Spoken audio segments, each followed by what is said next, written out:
Now we will talk about the adaptive or acquired immunity. The adaptive immune response is slower than the innate response. It is specific, has memory, and acts against pathogens with help of lymphocytes. Adaptive immunity is an immunity that occurs after exposure to an antigen, either from a pathogen or a vaccination. That is why it is also known as acquired immunity. Before moving on, let's look at the constituents that make up the adaptive immune response possible. There are two types of adaptive responses. The cell-mediated immune response, which is carried out by T cells, and the humoral immune response, which is controlled by activated B cells and antibodies, macrophages, dendritic cells, natural killer cells, T lymphocytes, helper T cells or CD4 cells, cytotoxic T cells, memory cells or CD8 cells, B lymphocytes, B cells, plasma cells, antibodies, memory cells. As you can see, the components of the two types of adaptive immune response are different from one another. We will start by looking at the cell-mediated response first. For that, T cell activation is necessary. The adaptive response is activated when phagocytic cells such as macrophages engulfs a pathogen. After the macrophages have engulfed the pathogen, it converts into an antigen-presenting cell. The newly formed antigen-presenting macrophages are then recognized by a helper T cell.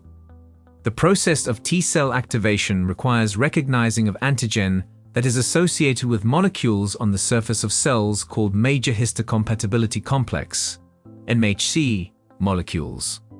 You can check out our video on MHC to get a more detailed look at the protein complex. Helper T cells are also known as CD4 cells, as the binding is possible through the protein known as CD4. They are key players that are important in the adaptive immunity mechanism. For example, in case of the HIV infection, CD4 cells are infected, thus leading to a decrease in the number of CD4 cells in circulation, which leads to a reduced immune response to future infections. The activated helper T cells then divide rapidly to make more copies of themselves. These newly made clone cells will recognize the same antigen. The clones are responsible for three mechanisms. 1. They enhance the activity of all immune cells. 2. They stimulate the cytotoxic T cells. And 3rd, they stimulate the B cells. The activated clones enhance the activity of all immune cells, such as the natural killer cells, attack virally infected cells, and thus develop immunity against viral infection. Other cells release cytokines to attract more macrophages and other white blood cells, and more inflammation will occur, resulting in more WBC at the site. This is why these cells can also be called inflammatory cells. They also stimulate cytotoxic T cells. They don't just randomly activate any cytotoxic cell or B cell, but only the cells that have the same antigen as the parent cell. Let's talk about cytotoxic cells. They are T cells but different than helper T cells. The docking protein on the surface is known as CD8. After it is stimulated and activated, it divides into multiple cells that form an army of memory-specific cells. They all recognize the same antigen.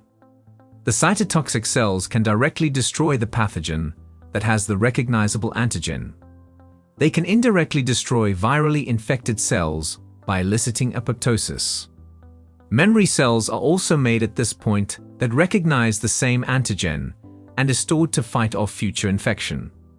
Due to the formation of memory cells, person develops immunity against infections. This ends the cell-mediated arm of the adaptive immune response. Let's look at it once again as a whole to revise the information you have learned so far. 1.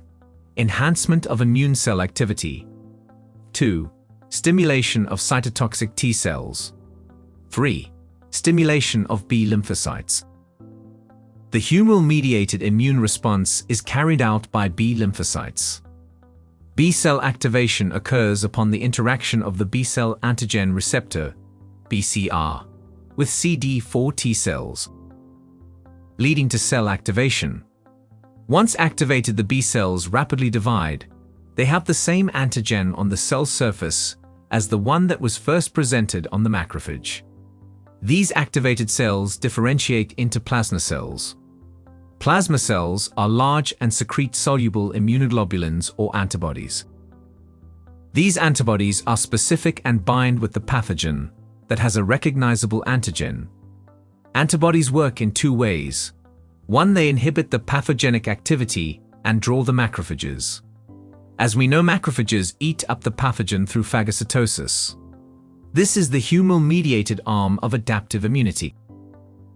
That ends our video on innate and adaptive immunity. Stay tuned to sqadia.com.